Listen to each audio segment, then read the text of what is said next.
Добар ден. Днеска ми беше задоволство да бидам на ова место во општината Зелениково, каде што може да се види дека веќе е завршен овој пат помеѓу Орешани и Зелениково, пат во кој што инвестираше општината Зелениково. Градоначалникот ми раскажа многу интересни работи поврзани со развојот на оваа општина. Освен овој пат се изгради и патот помеѓу општината Зелениково и општината Петровец, Тавор и Ржаничани, кој што дава јасна перспектива на развој на општината и на развој на транспортните коридори. Се изгради и други патишта тука и се реши големиот проблем со снабдувањето со електрична енергија, односно донесување на далековод кој што го ја заврши ерата на постојано паѓање на струјата и правење многу проблеми и на граѓаните во домаќинствата, но и на индустријските капацитети. Она што е исто така важно за оваа општина е што се формираше индустријска зона со околу 30 на парцели, од кои што веќе 17 се продадени, една веќе почна да се гради, другите се во фаза на подготовка. Има уште 6-7 кои што се очекува брзо да почнат да се градат, а вкупно 17 се веќе продадени. Има уште за продажба, што значи дека после изборите ќе продолжи трендот на продажба на локации за изградба на индустријски капацитети од незагадувачка индустрија. Местото е многу атрактивно, општината е многу атрактивна и за живење, се повеќе луѓе се доселуваат.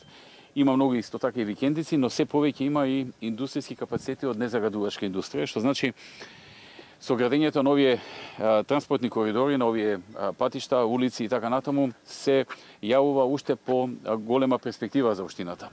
Градоначалникот исто така ми информираше дека е во завршна фаза на изготвување на урбанистички планови за 7 населени места, што е многу важно за луѓето што живеат или работат тука, за да може да планираат развој понатаму. Имаат предвидено исто така и една зона за домување од над 100 локации за куќи. Тоа ќе даде друга перспектива за доселување на луѓе кои што бараат каде да се преселат и кои што бараат каде да изградат куќа. Таа е дел од оној проект Купи куќа за млади. А покрај тоа сигурно има и други места за градење на куќи во оваа општина, така што станува збор за општина која што е во развој и која што има одлични перспективи во иднината. Мене ме радува што иако со многу скромни средства, со исклучително мал буџет, оваа општина и со подршка на владата, додека ние бевме во владата, успеа да направи сериозен исчекор во нејзиниот развој, иако можам да кажам тука има уште многу работи што треба да се завршат и се надевам дека понатаму ќе се продолжи со тој тренд. Така, господин Груевски, 3 од големите фабрики од 3 зоните најавуваат напуштање на Македонија и на зоните. Велат немале никаков слух од сегашната влада. Што значи тоа и како понатаму? Јас се плашам дека работите со инвеститорите, особено со странските инвеститори, ќе одат во лоша насока, според она што досега го гледам во минатите 3 месеци или 100 дена од владата. Имено, веќе е јасно дека се креира атмосфера дека инвеститорите, странските инвеститори се непожелни. Тие стана предмет на жигосување, дека многу земале од државата, многу им се дало, ќе се објавуваат нивните договори што ги исклучиле за помош од државата.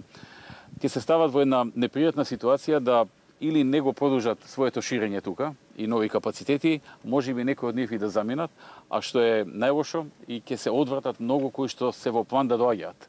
Ние во наследство на оваа влада оставивме 60 компании со кои што бевме во длабоки преговори, во многу финална фаза да влезат во Македонија. Со некои од нив одминати преговори веќе година, 2 или повеќе. Во време, во ситуација во која што беа пред носење одлука или веќе имаа донесено интерна одлука да инвестираат во Македонија.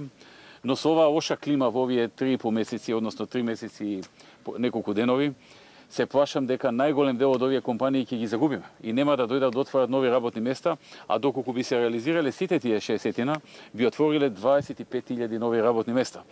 Овој однос од страна на владата, кој што е деградирачи кон странските инвеститори, кој што е испраќање сигнал дека не се пожелни, дека не се посакувани, со нивно жигосување преку објавување на договорите за државна помош, кој што им се дава во секоја држава, па и во Македонија, практично ќе ги одврати новите инвеститори, тие ќе бидат се помалку, многу ретко, и тоа значи многу малку нови работни места. Затоа што инвеститори и фабрики значат нови работни места. Колку повеќе ги има, толку повеќе нови работни места има.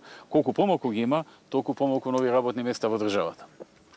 Господине Груевски, официјалните податоци веќе го повторуваат. Ова Народната банка излезе со податоци дека има пат на директните странски инвестиции. Како очекувате до крајот на годинава па и во иднина ова да оди во која насока? За жал, и според податоците на Централната банка, на Народна банка на Република Македонија, но и од односот што јавно се гледа од страна на државата, се гледа дека работите одат во лоша насока, дека ќе продолжи трендот на намалување на странските инвестиции. Може би еден период државата ќе се вади на тоа што од преходниот период се започнати градби, започнати се отварање на нови капацитети и може би во првите 6 месеци до една година тоа нема до толку да се почувствува, затоа што многу од нив или градат, или изградиле, па сега ги примаат вработените и планираат во наредни 3 години етапно да примаат нови вработени.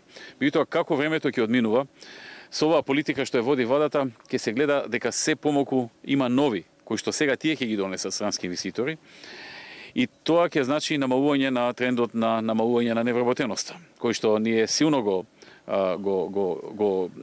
вршевме, намалување невработеноста од околу 38% на 22,9%. Тој тренд ќе го почувствуваат најмногу невработените, а ќе го почувствуваат и вработените затоа што нема да постои притисок за зголемување на нивните плати. Бидејќи единствениот начин да се зголемуваат платите е кога има притисок со нови вработувања и кога новите компании бараат да преземат вработени од постоечките компании. Тоа се помалку ќе го има и за жал најмногу тоа ќе го почувствува народот.